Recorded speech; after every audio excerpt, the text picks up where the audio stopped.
Hello students, I am Dr. Rana, consultant gynecologist at Usha Bansal Nursing Home. Question is, a 25 years old obese presented with hirsutism, secondary amenorrhea, ultrasound revealed following changes.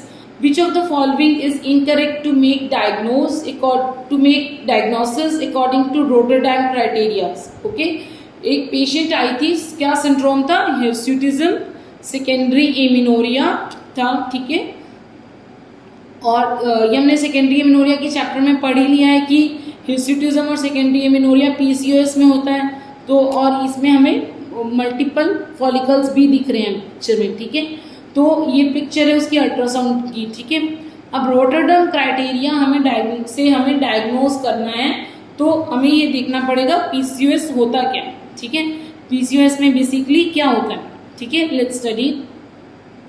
PCOS में ना छोटे छोटे ovary में follicles आ जाते हैं, small multiple small ovarian follicles. PCOS में polycystic नहीं होता है, क्या होता है? पॉलीफॉलिकल ओवेरियन डिजीजेस, ठीक है, ठीक है। सिस्ट नहीं होती है, छोटी छोटी पॉलीफॉलिकल्स होती हैं। अब ये जो सिस्ट होती है ये क्या है? ये फॉलिकल्स है, छोटे छोटे फॉलिकल्स हैं, ठीक है। अब ये फॉलिकल्स क्या करेंगे?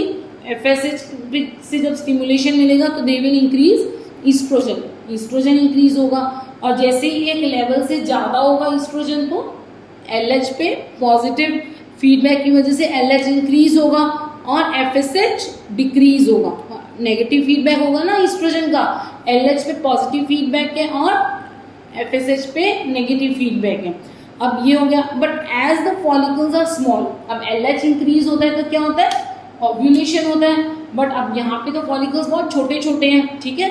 तो अब ये जो है ओव्यूलेट नहीं करेंगे। क्यों नहीं ओव्यूलेट करते ये छोटे छोटे फॉलिकल्स? हम जब होली पे बैलून्स से खेलते हैं तो क्या होता है? छोटे वाले बैलून्स कभी फूटते नहीं है ना, जितना मर्जी उनको प्रेशर से कर ले। बिल्कुल वैसे ही ये छोटे छोटे फॉलिकल्स ओव्यूलेट ही नहीं होते, ठीक है। तो ये वहाँ पड़े रहते हैं। अब फॉलिकल्स ओव्यूलेट नहीं होगा तो कॉर्पस ल्यूटियम नहीं बनेगा, प्रोजेस्टेरॉन नहीं बनेगा, ठीक है। और प्रोजेस्टेरॉन नहीं बनेगा तो क्या होगा? फॉलिक्यूलर फेज चलता रहेगा, ठीक है ना। फॉलिक्यूलर प्रोलिफरेशन चलती रहेगी, ईस्ट्रोजन हाई होता रहेगा, ठीक है। सो फॉलिक्यूलर फेज और प्रोलिफरेटिव फेज विल कंटिन्यू। तो पेशेंट को क्या हो जाएगा? ओलिगोमेनोरिया या एमिनोरिया, ठीक है।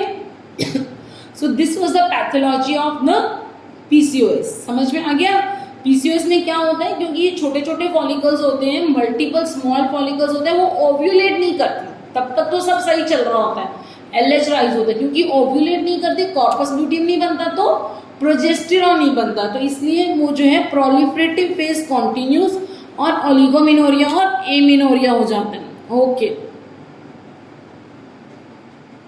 सो अब सेकेंड पैथोलॉजी क्या है? जो ये एलएच इंक्रीज हुआ है, ठीक है, एलएच इंक्रीज हुआ है। ये एलएच इंक्रीज एलएच जो है, नॉर्मली भी एलएच ओवेरियन स्ट्रोमा या थीका सेल्स पे एक्ट करके क्या करता है? कोलेस्ट्रॉल को एंड्रोजन में बदल देता है। पर यहाँ पे तो एलएच बहुत ज़्यादा इंक्रीज हो गया ना, क्योंकि प्रोजेस्टेरॉन या कॉर्पस ल्यूटियम बना ही नहीं था पीसीओडी में, है ना, यही हुआ था ना। तो अब क्या होगा? इसमें बहुत ज़्यादा एलएच हो जाएगा, क्योंकि प्रोजेस्टेरॉन का नेगेटिव फीडबैक है ना एलएच पे, यहाँ पे तो कोई सप्रेस ही नहीं करेगा, ठीक है। तो एलएच बहुत ज़्यादा इंक्रीज हो जाता है, तो बहुत ज़्यादा ओवेरियन स्ट्रोमा को स्टिमुलेट हो जाता है, ठीक है, थीका सेल स्टिमुलेट हो जाता है। तो क्या हो जाता है? Theca cell hypertrophy, theca cell hypertrophy हो जाती है, ठीक है। तो कोलेस्ट्रॉल जो है बहुत ज़्यादा एंड्रोजन बन जाता है, तो हाइपर एंड्रोजेनिज्म हो जाता है, हाइपर एंड्रोजेनिज्म हो जाता है।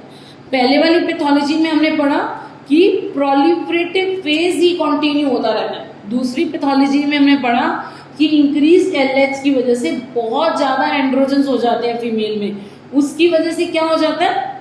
थीका सेल हाइपरट्रॉफी, और इंक्रीज एंड्रोजन्स की वजह से क्या हो जाता है? हिर्सुटिज्म हो जाता है। अब रॉटरडम क्राइटेरिया है पीसीओएस को डायग्नोज करने के लिए, उसमें क्या है? 3 पॉइंट्स है, ठीक है। उसमें क्या है? 3 पॉइंट्स है। कौन कौन से 3 पॉइंट्स है? Number 1 is hyper androgenism, hyper androgenism. Hyper androgenism, इसको हम बायोकेमिकली लैब में टेस्ट करवा के भी देख सकते हैं।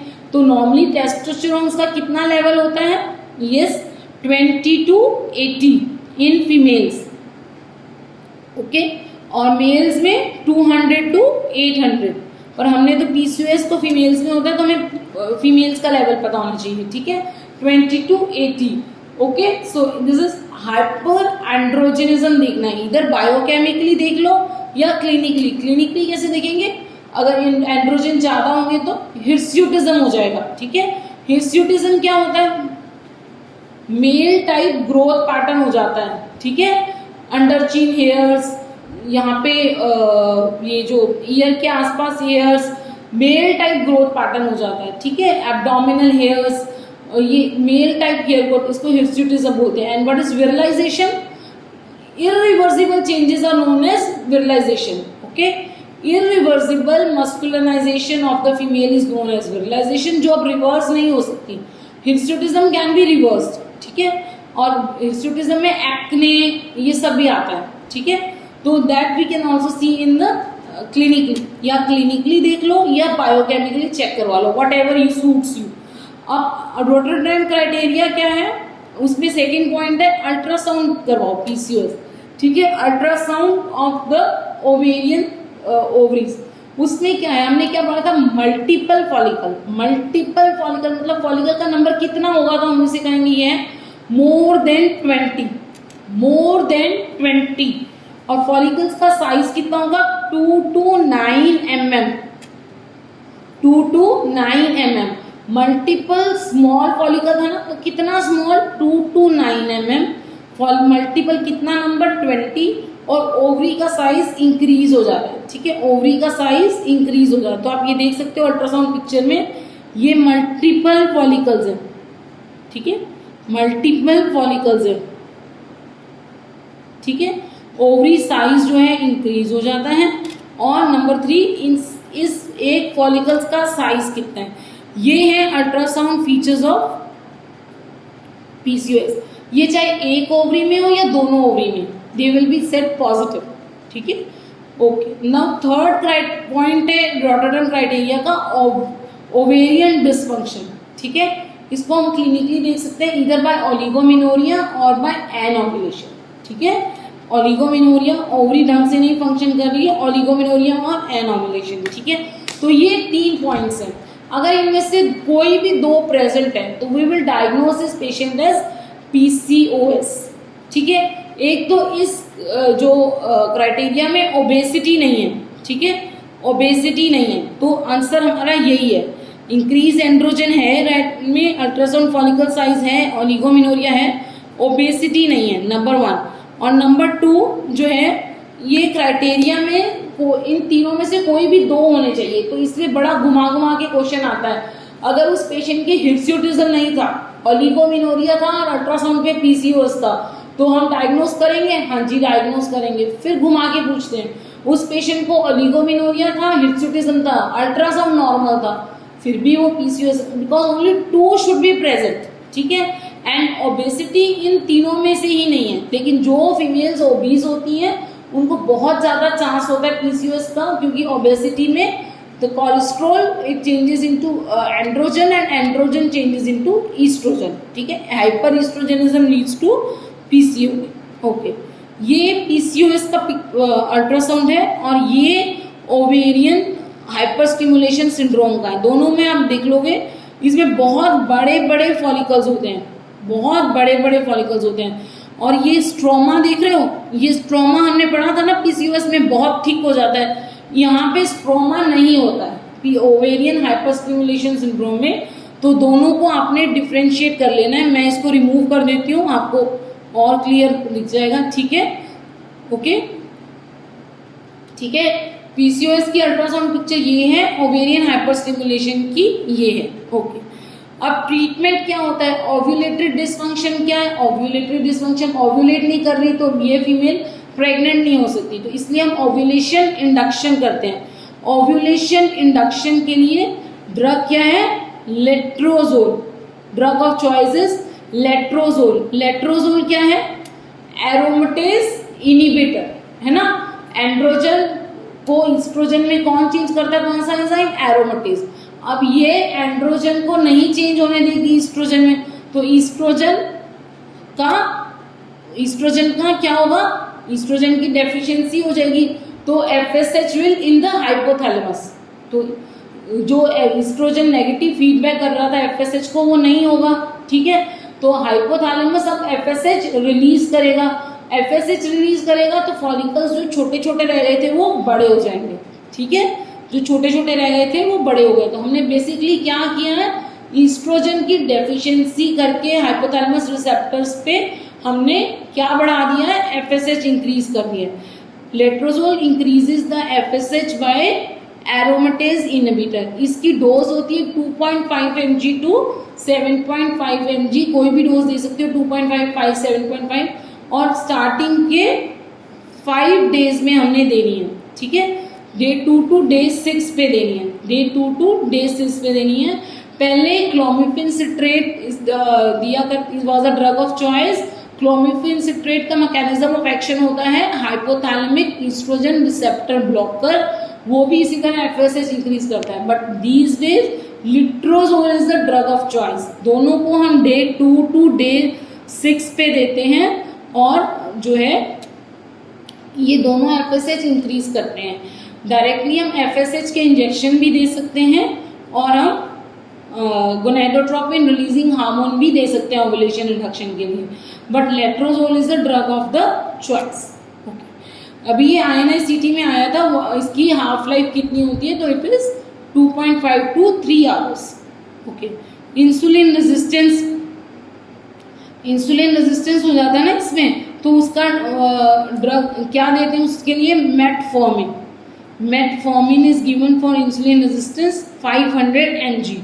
ओलिगोमिनोरिया के लिए क्या देते हैं, अब किसी लेडी को कंसीव नहीं करना है, उसको क्या जैसे पीरियड्स नॉर्मल कर दो, उसके लिए हम ओरल कॉन्ट्रासेप्टिव देते हैं, कंबाइंड ओरल कॉन्ट्रासेप्टिव, ठीक है। उससे पीरियड्स उसके रेगुलर हो जाएंगे, लेकिन जो मेन प्रॉब्लम है वो ठीक नहीं होगी। अब हाइपर एंड्रोजेनिज्म के लिए हम क्या देंगे, ड्रग ऑफ चॉइस है स्प्राइनोलैक्टोन। लेकिन अगर हमें ओलिगोमिनोरिया और hyper androgenism that is hirsutism दोनों को ठीक करना है, तो क्या देंगे, कंबाइंड ओरल कॉन्ट्रासेप्टिव। और इसमें जो प्रोजेस्टेरोन है वो कौन से होंगे, 3rd और 4th जनरेशन प्रोजेस्टेरोन, जिनके की एंड्रोजेनिक साइड इफेक्ट्स कम होते हैं या होते ही नहीं है, ठीक है। 3rd और 4th जनरेशन वाले कौन से हैं प्रोजेस्टेरोन, डिसोजेस्ट्रोल या फिर ड्रोस्पेरिनोल, ठीक है। इनमें एंड्रोजन साइड इफेक्ट्स नहीं है, ठीक है। ओलिगोमिनोरिया और हाइपर एंड्रोजेनिज्म दोनों को ट्रीट करना है साइमल्टेनियसली, तो combined oral contraceptive is the drug of choice with progesterone of 3rd and 4th generation. Okay, अब ये है पिक्चर एक्यांथोसिस नाइग्रिकेंस की, ठीक है। ये क्या है, it is what is acanthosis nigricans, dark velvety skin हो जाती है, तो it is a skin manifestation of the syndrome PCOS। HA stands for hyperandrogenism, IR stand for insulin resistance, AN stand for acanthosis nigricans, ठीक है। और PCOS के साथ एक और सिंड्रोम एसोसिएटेड है, मेटाबॉलिक एक्स सिंड्रोम, वो आई थिंक आपने मेडिसिन में पढ़ ही लिया होगा। अब लैब मैनिफेस्टेशन, लैब में कौन सा हार्मोन ज़्यादा होता है और बढ़ता है, तो हमने पढ़ लिया LH इंक्रीज होता है PCOS में, FSH डिक्रीज होता है। तभी हम ट्रीटमेंट में सारा वही काम करते हैं ना जो FSH इंक्रीज करे। ईस्ट्रोजन इंक्रीज होता है और प्रोजेस्टेरोन या तो होता नहीं या डिक्रीज होता है। एंड्रोजन इंक्रीज होते हैं, hyper androgenism. 6 hormone binding globulin जो है, स्टेरॉयड हार्मोन बाइंडिंग ग्लोबुलिन जो है ये डिक्रीज हो जाता है, क्योंकि इतना ज़्यादा एंड्रोजन हो जाता है, ये इसकी डेफिशिएंसी हो जाती है। और इंसुलिन रेजिस्टेंस की वजह से इंसुलिन भी इंक्रीज हो जाता है। So once again LH increase, FSH decrease, LH FSH ratio reverse हो जाता है, 2:1 हो जाता है। Estrogen increase, progesterone decrease, androgen increase, SHBG decrease, और insulin need also increase. I hope you like this video. Please subscribe my channel, share this video to all the FMGS aspirants so that they too can get benefited from this. Thank you.